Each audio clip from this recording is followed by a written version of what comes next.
Join అవుతున్నారు జగన్మోహన్ గారు. Wing commander, air force wing కమాండర్గా పనిచేసిన అనుభవం, అపారమైన అనుభవం ఉంది జగన్మోహన్ గారికి. జగన్ గారు ఎట్లా సార్ ఇప్పుడు సగం ఫేక్ న్యూస్ స్ప్రెడ్ చేస్తున్నారు, ఏకంగా వీడియోలు కూడా స్ప్రెడ్ చేసేస్తున్నారు సోషల్ మీడియాలో. ఏంటి దీనికి సొల్యూషన్? సొల్యూషన్ ఏంటంటే అండి, మీరు చాలా చక్కగా క్లియర్గా చెప్పారు ఎవరిని నమ్మాలి, ఎవరిని నమ్మద్దు. ఇది ఎప్పుడు కూడా కంటిన్యూస్లీ అవుతానే ఉంటుంది. ప్రతి వార్ అప్పుడు publicity campaign, human intelligence and coupled with the way ఇవన్నీ కూడా ఎలా కంబైన్ చేసి ప్రజెంట్ చేస్తారో దాన్ని బట్టి ప్రతి పౌరుడి మనోబలం, దానికన్నా ఇంపార్టెంట్ యాక్చువల్ సోల్జర్ ఎవరైతే ఫ్రంట్కి వెళ్ళి వాళ్ళ ప్రాణం లైన్లో పెట్టి వాళ్ళ ప్రాణాన్ని డేంజర్లో పెట్టి ఫైట్ చేస్తున్నారో వాళ్ళ మనోబలాన్ని చాలా చాలా ఎఫెక్ట్ చేస్తుంది. సో మనం చేయగలిగింది, మనం చేసింది చాలా చాలా క్లియర్గా చెప్పారు. So happy to hear it. మీరు Ashok garu, you have told everybody వాస్తవాలే నమ్మండి. వాస్తవాలు కూడా ఎక్కడి నుంచి నమ్మండి? Only from official press brief or official press note released by the Indian Armed Forces or by Government of India. ఈ రెండే ఒథెంటిక్ ఇన్ఫర్మేషన్ మనకి. చాలా అయ్యుండొచ్చు, మీరు అన్నట్టు చాలా క్లియర్గా చెప్పారు మీరు. కొన్ని చోట్ల వాళ్ళు అడ్మిట్ చేస్తున్నారు, కొన్ని చోట్ల వాళ్ళు వీడియోస్ అప్లోడ్ చేస్తున్నారు. కానీ మన వాళ్ళు చెప్పేదాకా దాన్ని వాస్తవం అని మనం నమ్మొద్దు. ఒక రోజు తర్వాత ఇలా అయింది అని చెప్పి తెలిసిన దానిలో మనకేం హాని లేదు. సో పీస్ఫుల్గా మనం చాలా చాలా కేర్ఫుల్గా ఈ ఆస్పెక్ట్స్ అన్నీ చూసుకుంటే they will be great progress అండి. జగన్ గారు, ఇంకోటి ఈ సందర్భంగా మనం జనానందరికీ మీలాంటి వాళ్ళు చెప్తే ఎక్కువ కనెక్ట్ అవుతుందండి. బేసిక్గా తెలియక మన వాళ్ళు ఏం చేస్తారంటే, ఇప్పుడు ఆర్మీ వెహికల్స్ కాన్వాయ్ వెళ్తుంది అనుకోండి, హైదరాబాద్ నుంచి బయలుదేరి వెళ్తుంది అనుకోండి, ఆ వీడియోస్ తీస్తారు, ఇమ్మీడియట్గా ఫేస్బుక్లో, ట్విట్టర్లో, ఇన్స్టాలో, యూట్యూబ్లో అప్లోడ్ చేసేస్తారు. అది చాలా తప్పు కదా. అది పాకిస్తాన్కి మనం పబ్లిక్ డొమైన్లో పెట్టడం ద్వారా పాకిస్తాన్కి మనమే సమాచారం ఇచ్చినట్టు కదా. మనం గుర్తుంటే అండి, మనం 7వ తారీఖే మనం మాట్లాడుకునేటప్పుడు చాలాసార్లు క్లియర్గా ఎంఫసైజ్ చేశాము. మీరు చేశారు, నేను కూడా నా వైపు నుంచి చెప్పగలిగింది చెప్పాను. ఏంటంటే ఏ ఇన్ఫర్మేషన్ అయినా సరే మనం కదిలేటప్పుడు ఒకవేళ వాళ్ళకి తెలిస్తే it is information is a weapon. అది ఎప్పుడు కూడా ఇవ్వమాకండి. ఇన్ఫర్మేషన్ వార్ఫేర్లో వాళ్ళు మనకన్నా 10 రెట్లు ఈ 78 ఇయర్స్లో ఎప్పుడూ వాళ్ళు మనకన్నా ముందే ఉన్నారు. మనకి వేల ఛానల్స్ ఉండొచ్చు, కానీ మోర్ ఇంపార్టెంట్లీ ఈ ఇన్ఫర్మేషన్ గేమ్, పర్సెప్షన్ గేమ్ అనేది national media as well as international మీడియాలో వాళ్ళు they are ahead of us. So చాలా జాగ్రత్తగా ఉండాలి. మీరు అన్నట్టు ఏ మూమెంట్ అయినా సరే ఫోటోలు తీసుకోవాలని తొందరలో ఉండమాకండి. టిక్టాక్లో లేకపోతే ఇదేంటి షార్ట్స్ అనేవి అంటారు కదా, అలాంటి ఏమీ చేయమాకండి. మనకి అరే ఇదే కదా, ఇది అందరికీ తెలిసేమో అనుకుంటాం. మనకి రోడ్డు మీద కలిసి లెట్ us say ఇవాళ ఒక ట్యాంక్ మూవ్ అవుతున్నది. ఆ ట్యాంక్ పొరపాటున మనం పిక్చర్ తీసి పెట్టామనుకోండి, ఆ ఒక్క ట్యాంక్ ఫోటో నుంచి ఎంత ఇన్ఫర్మేషన్ తీసుకోవచ్చో మీరు అసలు ఆలోచించలేరు. అలాగే ఒక షిప్ మన వైజాగ్ పోర్ట్ నుంచి బయటకు వెళ్తున్నది అనుకోండి, బీచ్ రోడ్లో కూర్చొని మనకి జూమ్ చేస్తే చాలా మంచి ఫోటో వస్తుంది. ఫోటో వచ్చింది కదా అని చెప్పి ఎక్కడా పెట్టమాకండి. ఎందుకంటే ఆ షిప్ ఏంటి, దానిలో ఏ వెపన్స్ ఉన్నాయి, ఎటువైపు వెళ్ళే ప్లానింగ్ ఉంది, ప్రతి ఆస్పెక్టు స్టడీ చేసి అనలైజ్ చేసి వాళ్ళు ఒక వెపన్ లాగా యూజ్ చేయొచ్చు. సో ఏది కూడా అప్లోడ్ చేయమాకండి, వీలైతే ఫోటో కూడా తీసుకోమాకండి. Yes sir. ఇంకో ప్రచారం ఏంటంటే, రాత్రి నుంచి కరాచీ పోర్టు మీద మన నేవీ దాడి చేసింది, హిట్ చేసింది, కాబట్టి కరాచీ పోర్ట్ అంతా ధ్వంసం అయిపోయిందని పాకిస్తానే కొన్ని వీడియోలు రన్ చేసింది. పాకిస్తానే కొన్ని వీడియోలు పోస్ట్ చేసింది సోషల్ మీడియాలో, స్ప్రెడ్ చేసింది. అదంతా నిజం అనుకుంది ఇండియన్ మీడియా. యాక్చువల్లీ ఇండియన్ మీడియాలో, including our channel, all national media, ఆ కరాచీ పోర్టు ధ్వంసమైన వార్తని టెలికాస్ట్ చేశారు.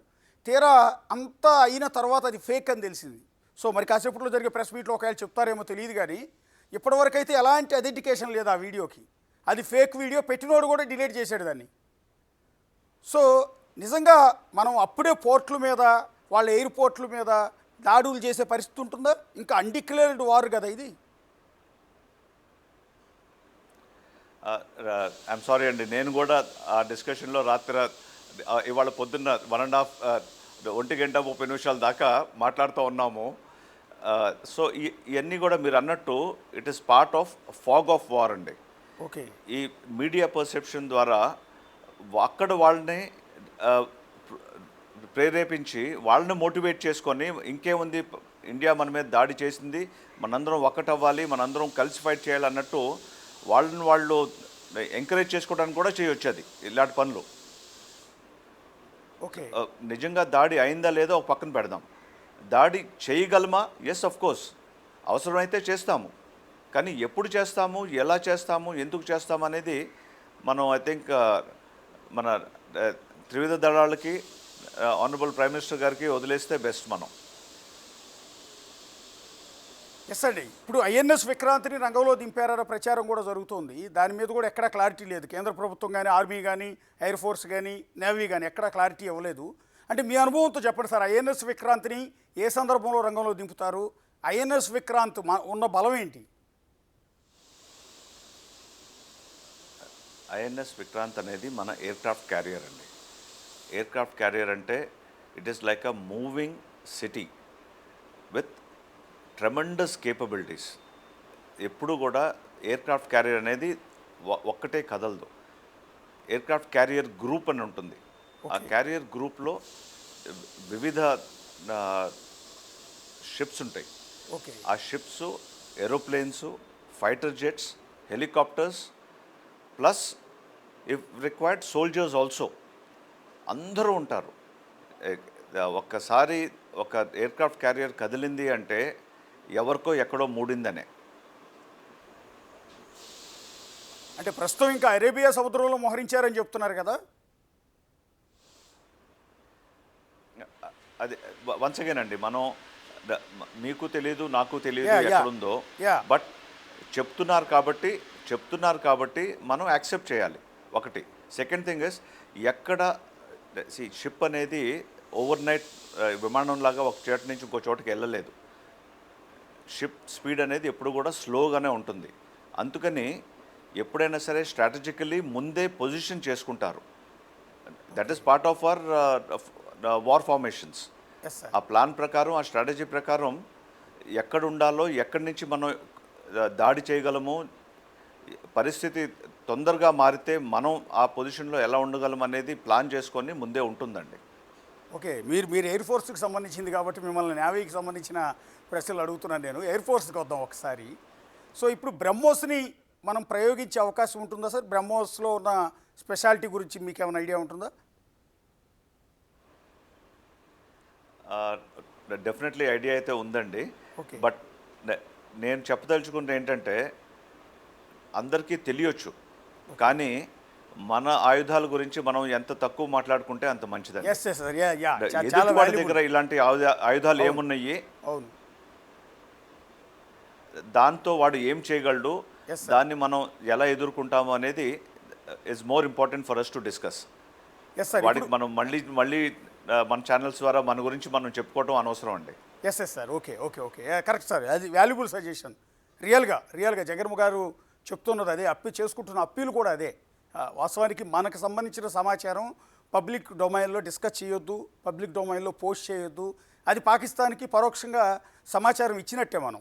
అందువల్ల వాటి గురించి ఎక్కువ జోలికి వెళ్ళొద్దు. అయితే జగన్ గారు, మీరు రాత్రి నుంచి చూస్తున్నారు, పాకిస్తాన్ వైపు నుంచి మన వైపుకి వస్తున్న డ్రోన్లు కావచ్చు, పాకిస్తాన్ వైపు నుంచి వస్తున్న మిసైల్స్ కావచ్చు, వాటన్నిటినీ మన వాళ్ళు గాల్లోనే బ్లాస్ట్ చేస్తూ ఉన్నారు. S-400 రష్యా నుంచి కొనుగోలు చేసిన S-400 టెక్నాలజీ ద్వారా, బహుశా ఎయిర్ డిఫెన్స్ సిస్టమ్ అనుకుంటాను అది, దాని ద్వారా ధ్వంసం చేస్తున్నారని చెప్తున్నారు. కరెక్టేనా? ఒక్కసారి దాని గురించి చెప్తానండి. ఓకే. ఎయిర్ డిఫెన్స్ అనేది it is a defensive measure. Okay. అంటే రక్షణ కోసం. అటాక్ కోసం కాదు. ఓకే. ఫస్ట్ థింగ్ ఏ డిఫెన్స్ సిస్టమ్ అయినా సరే. ఓకే. దాంతో మనం అర్థం చేసుకోవాల్సింది ఏంటి అంటే ఎయిర్ డిఫెన్స్ అనేది ఒక్క చోట ఉండదండి.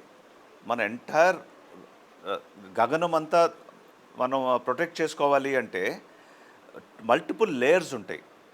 ఫస్ట్ లేయర్ పెరిమీటర్ డిఫెన్స్ అంటారు. పెరిమీటర్ డిఫెన్స్ అంటే మన సరిహద్దులు, దాని తర్వాత సిటీ సరిహద్దులు, దాని తర్వాత ఇంటర్నేషనల్ బార్డర్, దాని తర్వాత వాళ్ళ టెరిటరీలోకి వెళ్ళి కొట్టడం. సో ఎలాంటి వెపన్ని ఎక్కడ డిస్ట్రాయ్ చేయాలనేది చాలా క్లియర్ ప్రోటోకాల్స్ ఉంటాయండి.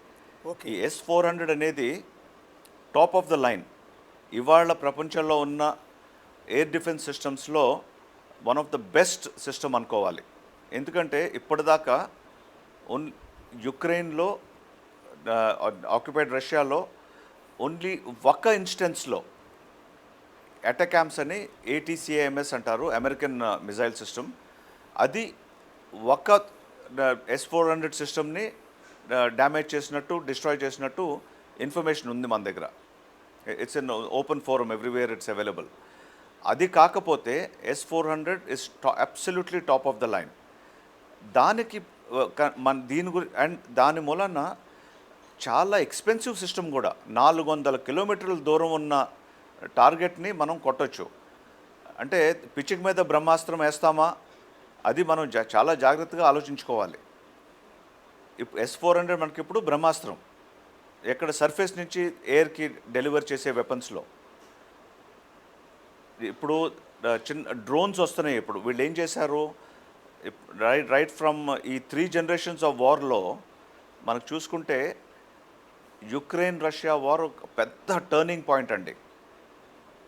ఈ 200 ఏళ్ళలో వార్స్ అయిన ఒక రకంగా ఉంటే యుక్రెయిన్ రష్యా వార్ మనకి చాలా చాలా లెసన్స్ చాలా తొందరగా నేర్పించింది. అలాగే ఇప్పుడు అవుతున్న గాజాలో అవుతున్న వార్ చూసుకున్నా సరే హ్యూమన్ లైఫ్స్ని ఎలా సేవ్ చేసి, పెద్ద ఎసెట్స్ని ఎలా సేవ్ చేసి, చిన్న ఎసెట్తో డ్రోన్ అనేది ఏంటంటే అన్మాన్డ్ ఏరియల్ సిస్టమ్ అన్నమాట. అలాగే ఇప్పుడు డ్రోన్ బోట్స్ వచ్చినాయి, డ్రోన్ వెహికల్స్ వచ్చినాయి, అంటే అన్మాన్డ్ సర్ఫేస్ వెసల్స్ ఇవన్నీ, అండ్ అన్మాన్డ్ మెరీన్ వెసల్స్. మీరు చూసుంటారు, ఒక చిన్న బోట్తో యుక్రెయిన్ వాళ్ళు ఒక పెద్ద రష్యన్ షిప్ని చాలా డ్యామేజ్ చేశారు. One of their most valuable assets in the Black Sea. అలాగా ఇప్పుడు వాళ్ళు 50 డ్రోన్లు మన మీదకి ఉసుకొల్పారు లిటరల్లీ. కానీ లక్కీగా మనం ప్రెస్ బ్రీఫ్ ప్రకారం చాలా క్లియర్గా చెప్పారు, మనం సర్టన్ వెపన్ సిస్టమ్స్ యూజ్ చేశాము. షిల్కా అని కానీ, Zu-23 అని కానీ, L-70 గన్స్ అని కానీ, ఇవన్నిటితో పాటు S-400 కూడా దానికి తగిన టార్గెట్ ఉంటే అప్పుడు వాడుంటారండి. ఊరికే S-400 ఉంది కదా అని చెప్పి పిచ్చిక మీద బ్రహ్మాస్త్రం వేయరు. ఎందుకంటే ఒక్కొక్క S-400 వెపన్ సిస్టమ్ లాంచ్ చేయాలి అంటే సార్, అంటే రాత్రి ఈ డ్రోన్లు పాకిస్తాన్ పంపటం, వాటిని ధ్వంసం చేయటం అయితే నిజమే, అది విజువల్ కూడా చాలా క్లియర్గా కనపడుతుంది. ఈ డ్రోన్లను ఏ విధంగా ఫేస్ చేసి ఉంటాం? 100% నిజం అండి. ఈ డ్రోన్లని మనం ఏ విధంగా ఫేస్ చేసి ఉంటామండి? ఇప్పుడు అదేనండి, ఇప్పుడు ఈ మల్టిపుల్ లేయర్ సిస్టమ్స్ ఏదైతే ఉన్నాయో, షిల్కా గన్స్ అవ్వచ్చు, Zu-23 గన్స్ అవ్వచ్చు, L-70 గన్స్ అవ్వచ్చు, మనకి ఎయిర్ డిఫెన్స్ సిస్టమ్స్ ఏదైతే ఆల్రెడీ ఉన్నాయో మన టార్గెట్ బట్టి వెపన్ సిస్టమ్ సెలెక్ట్ చేసి ఫైర్ చేస్తారండి. ఓకే. సో నిజంగా పెద్ద టార్గెట్ వచ్చిందనుకోండి, అప్పుడు డెఫినెట్లీ వి విల్ యూజ్ దానికి తగిన వెపన్ యూజ్ చేస్తాం. ఓకే. అంటే నిన్న వెపన్ ఒక్కటే కాదు, ఎయిర్ డిఫెన్స్ సిస్టమ్ అంటే రడార్స్ ఉంటాయండి, ఓకే, సెన్సర్స్ ఉంటాయి, ఓకే, కంట్రోల్ సిస్టమ్స్ ఉంటాయి, ఫైనల్లీ అటాక్ సిస్టమ్స్ ఉంటాయి. ఓకే. అంటే ఒక లెట్స్ సే 50 డ్రోన్లు అటువైపు నుంచి వస్తున్నాయి అని మనకి ఒక సెన్సర్ పికప్ చేసింది అనుకోండి, రడార్ ఎలక్ట్రానిక్ మీన్స్లో. అది పికప్ చేయగానే అది రిలే అవుతుంది కమాండ్ సెంటర్కి. కమాండ్ సెంటర్ అప్పుడు దాన్ని అనలైజ్ చేస్తారు, ఏమొస్తున్నది, ఎలా వస్తున్నది, ఎందుకు వస్తున్నది అని. అనలైజ్ చేశాక కమాండ్ సెంటర్లో వివిధ వెపన్ సిస్టమ్స్కి చెప్తారు, మీరు ఇది ఎంగేజ్ చేయండి, మీరు ఇది ఎంగేజ్ చేయండి. ఈ పెద్ద సిస్టమ్స్ అన్నీ ఓకే ఆగండి, మనకు పెద్ద టార్గెట్ ఏదో వస్తున్నది, మీరు అది ఎంగేజ్ చేయండి అని చెప్పి కేటగారికల్లీ అసైన్ చేస్తారు.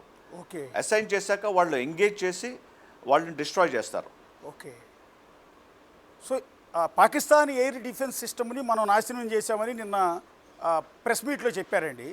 విదేశాంగ సెక్రటరీ మిస్రీ గారు కూడా అవునండి. చెప్పారు. ఏంటంటే వాళ్ళ లాహోర్లో ఉన్న ఎయిర్ డిఫెన్స్ సిస్టమ్ మొత్తాన్ని మనం కొలాప్స్ చేశామన్నారు. అంటే ఏంటి దానివల్ల వాళ్ళకు ఉపయోగం ఏంటి? మనం నాశనం చేయడం ద్వారా మనకి జరిగిన మేలేంటి? వాళ్ళకు ఉపయోగం ఏం లేదండి, మనకు అంతా మేలే. ఓకే. ఇప్పుడు ఒక్క సిటీ గురించే మాట్లాడారండి, లాహోర్ గురించి. ఇన్ని ఎయిర్ డిఫెన్స్ సిస్టమ్స్ మొత్తం మనకి పాకిస్తాన్ బార్డర్ అంతా ఒక 1000 కిలోమీటర్ల బార్డర్లో ఒక పర్టిక్యులర్ టార్గెట్ గురించి ఒక పర్టిక్యులర్ సిటీలో ఎయిర్ డిఫెన్స్ సిస్టమ్ని మనం డిస్ట్రాయ్ చేసామని చెప్పారు. ఓకే. అంతా డిస్ట్రాయ్ చేసామని చెప్పలేదు. ఒకటి.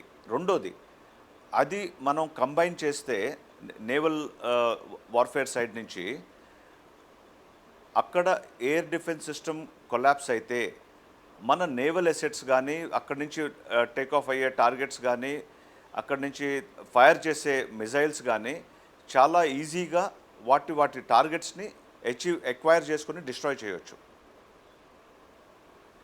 So Karachi being such a important base, definitely మన ప్రతి యాక్షను మనకి ఎంత గగనంలో మనం ఎంత ఫ్రీగా ప్రయాణం చేసి మన టార్గెట్ దాకా చేరగలిగితే అంత చక్కగా మనం టార్గెట్ డిస్ట్రక్షన్ కూడా చేయగలమండి.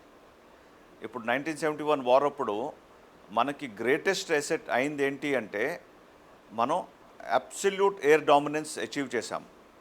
కంప్లీట్ ఎయిర్ సుపీరియారిటీ అంటారు దాన్ని. అంటే గాలిలో మనం తప్ప ఇంకోళ్ళు విహరించడానికి లేదు. మనం ఎక్కడ కావాలంటే అక్కడికి వెళ్ళి ఎక్కడ ఏది డిస్ట్రాయ్ చేయాలంటే అది డిస్ట్రాయ్ చేసే కేపబిలిటీ వస్తుంది. అప్పటిదాకా ఏముంటుందంటే మనం ఎప్పుడు ఎయిర్బార్న్ అయినా వాడు కూడా అటువైపు నుంచి ఎయిర్బార్న్ అయ్యి మనల్ని ధాటిగా వాళ్ళ వెపన్స్తో మనం ఎంగేజ్ చేయొచ్చు. మనము డిస్ట్రాయ్ అవ్వచ్చు, వాళ్ళు డిస్ట్రాయ్ అవ్వచ్చు. ఇప్పుడు అభినందన్ కేసు ఉందనుకోండి. Yes sir. క్లాసికల్గా మనం చూసింది ఏంటి, వాళ్ళు అటాక్ వచ్చారు, మనం రిపల్స్ చేసాం. ఓకే. రిపల్స్ చేసే ప్రాసెస్లో అభినందన్ గారు ఒక F-16 షూట్ డౌన్ చేశారు.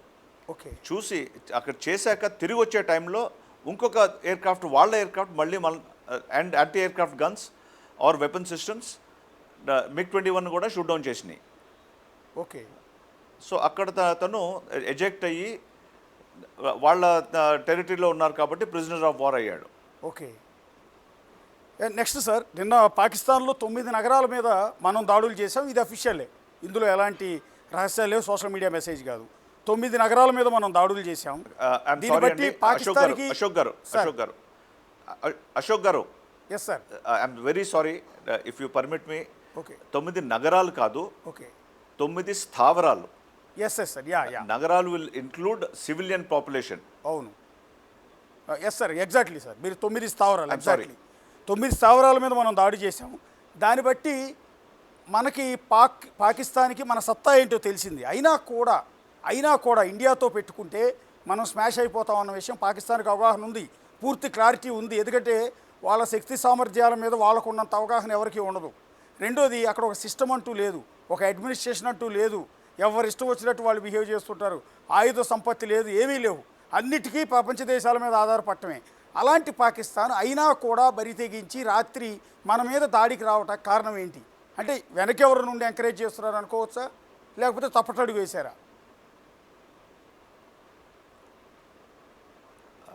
అఫ్కోర్స్ ఇది చాలా పెద్ద ప్రశ్న అండి. బట్ మనం హిస్టరీలోకి వెళ్దామండి కొంచెం. Yes sir. ఎప్పుడైనా సరే పాకిస్తాన్లో అంతర్కల్లోలాలు ఎక్కువైనప్పుడల్లా ఒక బయట పెద్ద భూతం ఉంది, ఇండియా అని పెద్ద భూతం ఉంది, మన అందరం కలిసి ఫైట్ చేయాలని చెప్పి ఒక రకంగా క్రియేట్ చేస్తూ ఉన్నారు. Okay. Every time they have done it. Okay. ఒకసారి కాదు, 2 సార్లు కాదు, హిస్టరీలో చూసుకుంటే ఎన్ని సంఘటనలు ఉన్నాయో అలాంటివి. సో ఇప్పుడు మనం అలాంటి ఫెయిల్డ్ స్టేట్లో, అలాంటి రోగ్ నేషన్తో మనం ఈ లాస్ట్ 78 ఇయర్స్ డీల్ చేస్తున్నాము. Yes sir. మనం వాళ్ళని దాయాదులు అనొచ్చు, మనం ఇంకోటి అనొచ్చు, ఏ పేరు పెట్టినా సరే Yes, sir. వాళ్ళు ఎప్పుడూ మనల్ని దాయాదులుగా చూడలేదు. అవును. వాళ్ళు శత్రువుగానే ఎప్పుడూ చూస్తున్నారు. మనల్ని చిన్న చూపే. వాడు చిన్నోడైనా సరే, వాడికి ఏమీ లేకపోయినా సరే, వాడు గొప్పోడు, మనల్ని డిస్ట్రాయ్ చేయొచ్చు, మనం కాఫిర్సు ఇలాంటి ఆ, పదాలన్నీ యూజ్ చేసి మనకు అసలు బతకడానికే రైట్ లేదు అన్నట్టు మాట్లాడతారు. అక్కడ ముల్లాలు మాట్లాడటం వింటే ఈరోజు కూడా వాళ్ళు గజ్వా ఏ హింద్ అని చెప్పి ప్రతి మాస్క్లో, ప్రతి లెక్చర్లో, ప్రతి టైం మాట్లాడుతూ ఉంటారు. ఓకే. గజ్వా ఏ హింద్ అంటే ఏంటి మనకు తెలుసు. But we ignore that and we continue with trying to say okay we can live like brothers అని చెప్పి చాలాసార్లు ట్రై చేసాం. ఓకే. ఇంతవరకు అయితే ఎప్పుడూ పనిచేయలేదు. ఓకే. ఐ హోప్ ఈసారి ఆ మిస్టేక్ చేయమో అనుకుంటున్నాను. ఓకే. అండ్ నెక్స్ట్ మొన్న 5 రాఫెల్ యుద్ధ విమానాలు అంటే భారతదేశానికి సంబంధించిన 5 రాఫెల్ యుద్ధ విమానాలను కూల్చేశామని prime minister and defence minister ఇద్దరు కూడా ఇంటర్నేషనల్ మీడియాతో మాట్లాడుతూ చెప్పారు. తీరా వాళ్ళు మరి కూల్చేస్తే దానికి సంబంధించిన ఎవిడెన్స్ ఏంటని ఆ ఛానల్స్ వాళ్ళు అడిగితే సోషల్ మీడియాలో వచ్చాయి కదా అన్నారు. ఎంత వేగ్గా ఒక దేశ డిఫెన్స్ మినిస్టరు, ఒక దేశ ప్రధానమంత్రి 5 యుద్ధ విమానాలు కూల్చేసామని ఎట్లా చెప్తాడు? రెండోది ఏది ఆధారం ఏదని అడిగితే సోషల్ మీడియాలో ఉన్నాయని చెప్తాడండి. అది గమనించారా మీరు? అవునండి. అదే సిఎన్ఎన్ ఛానల్లో అయిన interview with their foreign minister and defence minister అయింది. ఆ డిఫెన్స్ మినిస్టర్ అంత casual remarks such national importance issues మీద చేస్తున్నారు అంటే it's a sad commentary. Yes sir. ఇంకొకటి, పార్లమెంట్లో వాళ్ళ ప్రైమ్ మినిస్టర్ నుంచొని వాళ్ళు ఇచ్చినట్టు మాట్లాడుతుంటే మనం ఏమనుకోవాలనేది అట్లీస్ట్ ఈసారన్నా మనం వాళ్ళ అబద్ధాలు, వాళ్ళ ప్రచారాలకి విక్టిమ్ అవ్వకూడదు. మనం చాలా క్లియర్గా మన ప్రభుత్వం తప్ప ఇంకా ఎవరి ఇన్ఫర్మేషన్ని నమ్మొద్దు. Yes sir. Foreign media especially ఇప్పుడు కూడా మనం నిజంగా చూస్తే ఈ కేసులో అయితే ఫారిన్ మీడియా కొంచెం గట్టిగానే వాడిని అడిగింది సిఎన్ఎన్. బట్ మీరు బీబీసీ రిపోర్టింగ్ చూస్తే పెహల్గామ్ అటాక్ అంత మ్యాసకర్ అయితే అంత ఈవెంట్లో కూడా వాళ్ళు ఆ 6 4 పాకిస్తానీస్ ప్లస్ 2 ఇండియన్స్ని ఎవరైతే పార్టిసిపేట్ చేశారో వాళ్ళని మిలిటెంట్స్ అంటున్నారు కానీ టెర్రరిస్ట్ అనే మాట కూడా అనలేదండి. Yes sir. పూర్తి బయాస్డ్ రిపోర్టింగ్ కదా. సో కంప్లీట్లీ బయాస్డ్ అండి. It is the shame. ఎవరైతే వీళ్ళు ఒకప్పుడు మనం చిన్నప్పుడు పెరిగిన టైంలో అనేవాళ్ళం బీబీసీలో వస్తే నిజమని. అదంతా ఫాల్స్ అండి. It's a false narrative. వాళ్ళ గురించి వాళ్ళు గొప్పగా చెప్పుకొని ఓవర్ పీరియడ్ ఆఫ్ టైం చేసిన సైకలాజికల్ వార్ఫేర్ మన మీద మనకు అలా ఇంప్రింట్ అయిపోయింది. వీళ్ళు ఏం చేసినా సరే మన మంచికే చేస్తారు అని. వీళ్ళు నిజం తప్ప ఇంకో మాట రాదు ఇక్కడి నుంచి అని. అంతా తప్పండి. నిజంగా ఏది అసెస్ చేసినా మనకు తెలుస్తుంది. ప్రతి ఒక్కటి కూడా సైకలాజికల్ వార్ఫేర్లో బీబీసీ అనేది ఒక యునైటెడ్ కింగ్డమ్ బ్రిటిష్ క్రౌన్కి సపోర్ట్ చేసే ప్రాసెసే కానీ it is nothing to do with reality. Yes sir. అంటే దాని ఇంకోటి సార్, టెర్రర్ క్యాంపుల మీద మనం దాడి చేసిన తర్వాత మన డిఫెన్స్ ఫోర్సెస్ చాలా క్లియర్గా చెప్పాయి, చాలా క్లియర్గా వార్నింగ్ కూడా ఇచ్చారు. మొన్న సోఫియా ఇచ్చిన వార్నింగ్లో కూడా చాలా స్పష్టంగా ఉంది. పాకిస్తాన్ కనుక మరోసారి రెచ్చగొట్టేలా వ్యవహరిస్తే గట్టిగా బుద్ధి చెప్తామని వార్నింగ్ ఇచ్చారు. అయినా కూడా పాకిస్తాన్ బుద్ధి మారలేదు, మళ్ళీ మన మీద అటాక్ చేసే ప్రయత్నం చేసింది. ఇది వార్నింగ్ ఇచ్చిన తర్వాత కూడా తన బలమేంటో తెలిసి కూడా దీన్ని ఎట్లా చూడాలి పాకిస్తాన్ కోణంలోంచి? పాకిస్తాన్ కోణంలో లాజిక్ అనేది ఇంకా లేదండి. Yes sir. కర్నల్ ఖురేషీ గారు plus wing commander Vyomika Singh గారు చాలా క్లియర్గా ఏమైంది, ఏం చేశాము, ఎందుకు చేశాము, ఈ ప్లేసెస్ నుంచి ఎలాంటి టెర్రరిస్ట్ దాడులు మా దేశం మీద అయినాయి ఇవన్నీ మా రికార్డు ఉన్నాయి కాబట్టి, డాటా ఉంది కాబట్టి మేము ఈ స్థావరాలని అటాక్ చేస్తున్నామని మనం చెప్పాము. ఓకే. అయినా సరే వాళ్ళ స్పందన కానీ వాళ్ళ రియాక్షన్ కానీ వాళ్ళ యాక్షన్ కానీ ఏది కూడా రియాలిటీతో అసలు సంబంధం లేకుండా చేస్తున్నారు. Yes sir. మనం నాన్ ఎస్కలేటరీ అంటే వాళ్ళు ఎస్కలేషనే చేస్తున్నారు. Yes sir. ఒకవేళ ఇన్ కేస్ మనం అనుకోవద్దు యుద్ధం రావాలని, మనం కోరుకోలేదు యుద్ధం కావాలని, పాకిస్తాన్తో యుద్ధం చేయాలన్న ఆరాటం కూడా మనకు లేదు, కానీ అనివార్యంగా చేయాల్సి వస్తుంది. వాళ్ళు దాడి చేశారు కాబట్టి ప్రతి దాడి చేయాల్సి వస్తుంది. ఒకవేళ ఇన్ కేస్ డిక్లేర్డ్ వార్ వచ్చింది అనుకుందాం, వార్ జరిగింది అనుకుందాం, ఎన్ని రోజుల్లో పాకిస్తాన్ని మనం ఓడించగలం సార్? అంటే మనకున్న కెపాసిటీని బట్టి. ఐఎమ్ సారీ అండి, ఇలాంటి అసెస్మెంట్స్ ఎస్ సార్. రష్యా లాంటి ఎక్స్ట్రాడినరీ పవర్ కూడా ఎస్ సార్. వాళ్ళు యుక్రెయిన్లో మ్యాక్సిమం 1 వీక్ లేకపోతే 2 వీక్స్ అనుకున్నారు. అవును. యాక్చువల్లీ వాళ్ళు కీవ్ దాకా వెళ్ళిపోయారు. మీరు అప్పుడు నోటీస్ చేశారా లేదో? అవును అవును. By the third day they were inside Kyiv. Yes sir. Supply lines అందలేక వాళ్ళకి they could not catch up with the actual attack system. Attack అంత ఫాస్ట్గా అయిపోయింది. ఓకే. కానీ దాని తర్వాత సప్లై లైన్స్ లేని మూలన ట్యాంక్స్ వదిలేసి మరీ తిరిగి వెళ్ళిపోయారు. Yes sir. ఫ్యూల్ అయిపోయి. అవును. ఒకసారి ఒక మెషిన్ ఒక చోటుకి వెళ్ళాక అది ఎంత గొప్ప మెషిన్ అయినా సరే దానికి ఇంజిన్ స్టార్ట్ అవ్వకపోతే ఏం చేస్తారండి? Yes sir. సో అలాగే మనం ఎంత బలం ఉన్నా సరే ఎదుటి వాడిని ఎప్పుడు కూడా తక్కువ అంచనా వేయకూడదండి. Yes sir. అవును. And మన ప్లానింగ్ అబ్సల్యూట్లీ పర్ఫెక్ట్గా ఉంటే కానీ మనం వెళ్ళకూడదు. Yes sir. వాడేదో మనల్ని ఫోర్స్ చేశాడు, సడన్గా 22 ఏప్రిల్ వాడు వచ్చి మన మీద పడ్డాడు అంటే ఎస్ సార్. మనం చేయాల్సింది ఇప్పుడు చేసాం. ఓకే. 2 వీక్స్ తీసుకొని 7th మే చేయాల్సింది చేశాము. వార్ అంటారా, ఎప్పుడు దానికి మనం తయారవుతాము? ఇప్పుడు చూడండి, పీక్ సమ్మర్ అండి వచ్చే ఈ టైం అంతా కూడా, మే జూన్. మన half the border with Pakistan is desert. Yes sir. మ్యాన్కి మెషిన్కి రెండు కూడా ఎక్స్ట్రీమ్లీ ఏమనాలి, against our thing. Yes sir. అలా అని చెప్పి వార్ అయితే వెళ్ళరు అని అంటలేదు నేను. ఓకే. వార్ నిజంగా అయితే వెళ్తారు, కానీ is it a conducive time? I don't know. Okay. సరే, దాని తర్వాత జూన్ ఎండ్ జూలై కల్లా మాన్సూన్ వస్తుంది. ఓకే. మాన్సూన్ టైంలో is it a good time to go for war? చాలామంది దాన్ని అనలైజ్ చేస్తారు, స్టడీ చేస్తారు. వాళ్ళు విశేషజ్ఞులు పరిస్థితులు బట్టి అడ్వైస్ చేస్తారు. అవన్నీ చూసుకొని కానీ ఏ స్టెప్ తీసుకోరనుకుంటున్నానండి. ఓకే. అంటే ఈ సిచ్యువేషన్ బేస్ చేసుకుని పాక్ ఆక్రమిత కాశ్మీర్ పీఓకేని స్వాధీనం చేసుకునే అవకాశాలు ఉన్నాయని కొంత ప్రచారం జరుగుతుందండి. సెంట్రల్ స్థాయిలో ఈ చర్చ సాగుతోంది.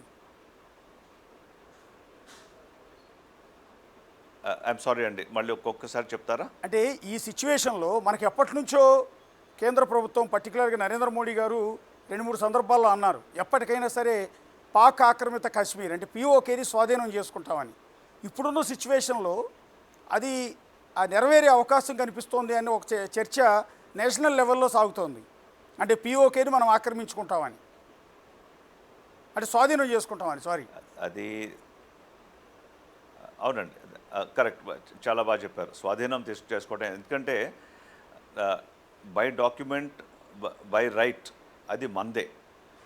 దాన్ని వాళ్ళు ఆజాద్ కాశ్మీర్ అని పిలుస్తా, పాకిస్తాన్ ఆక్యుపైడ్ జమ్మూ అండ్ కాశ్మీర్గా యాక్చువల్లీ అది ఉంది, దాని పరిస్థితి అది.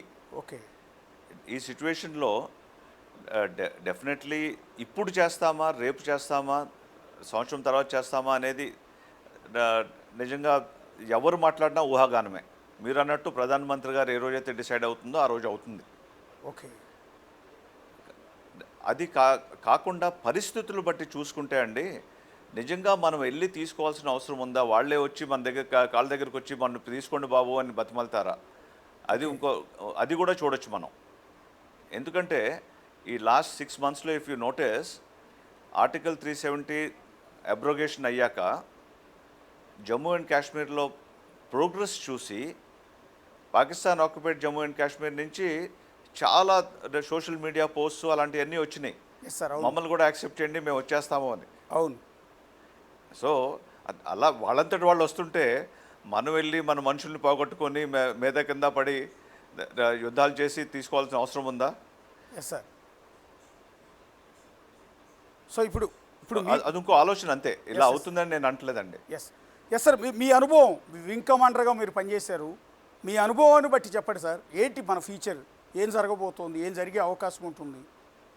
ఇది డిప్లొమసీ ద్వారా లేకపోతే వేరే దేశాలు, అమెరికా లాంటి దేశాల జోక్యం ద్వారా ఇది ఇక్కడితో సమస్య పోతుందా, లేకపోతే యుద్ధం వరకు వెళ్ళే అవకాశం ఉందా? ఎందుకంటే ఇందాక చూశాను నేను ఎక్కడో జేడీ వాన్స్ని యుద్ధం గురించి ఏమంటారు అంటే అది మాకు సంబంధం లేని విషయం అని అన్నాడు అనేది ఒక బ్రేకింగ్ న్యూస్ అయితే చూశాను నేను. అంటే నిజంగా వేరే దేశాలు జోక్యం చేసుకోలేని పరిస్థితి ఉంటుందా ఇప్పుడు?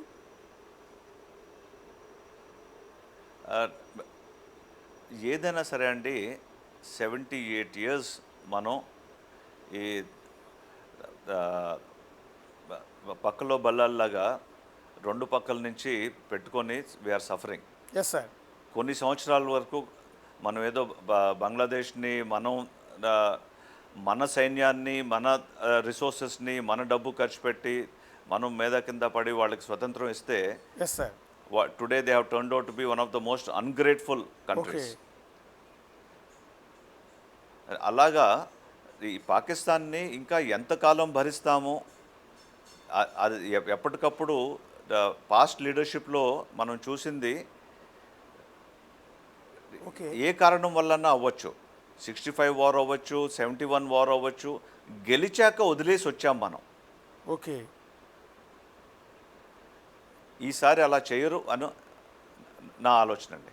సార్, అంటే మీరు 1971 యుద్ధం మీరు అబ్జర్వ్ చేసుంటారు, బహుశా అప్పటికి మీరు వెరీ యంగ్ అయి ఉంటారు నేను అనుకోవటం అయితే. సో అప్పటి యుద్ధానికి ఇప్పుడు జరుగుతున్న దానికి ఏమైనా తేడా ఉందండి?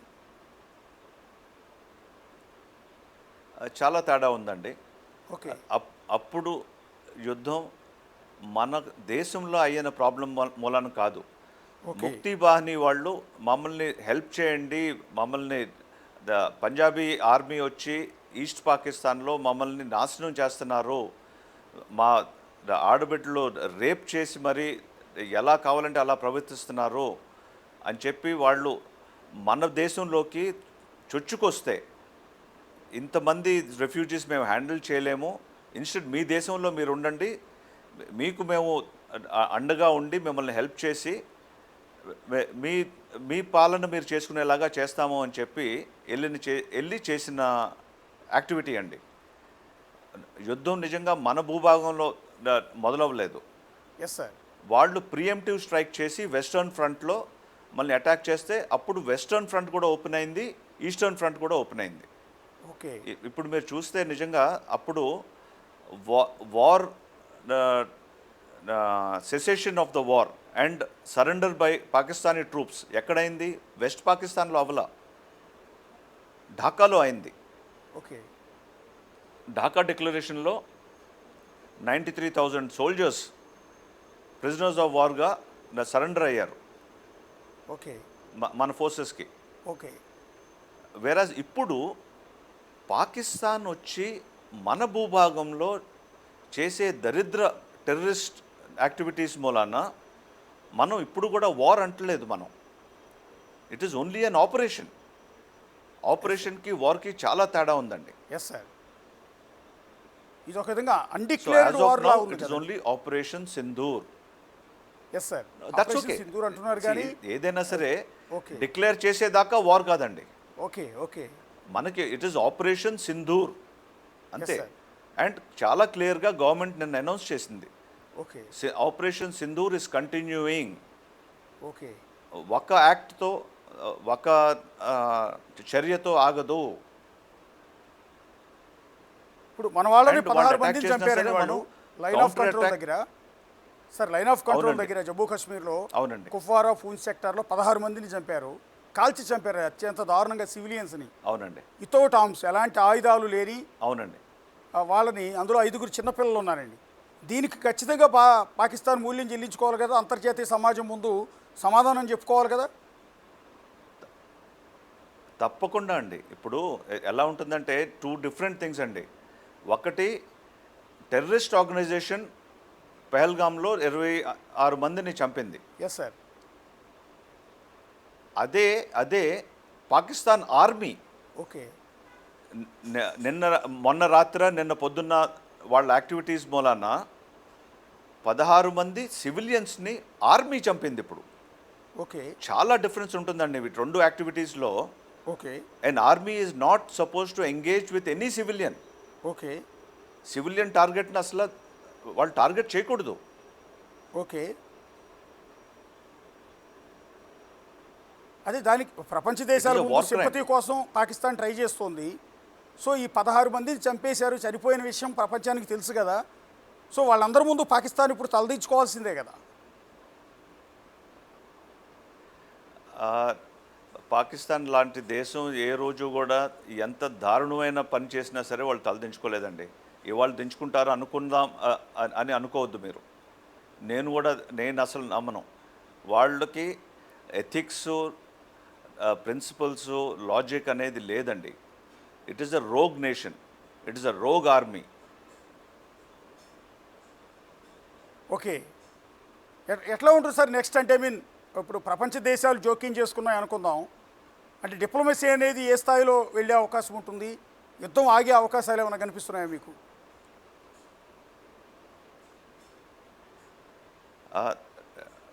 యుద్ధం ఆగటం అనేది ఇవాళ కాకపోతే రేపన్నా ఆగాల్సిందేనండి. ఏ Yes, sir. యుద్ధం కూడా పర్మనెంట్గా అవ్వదు.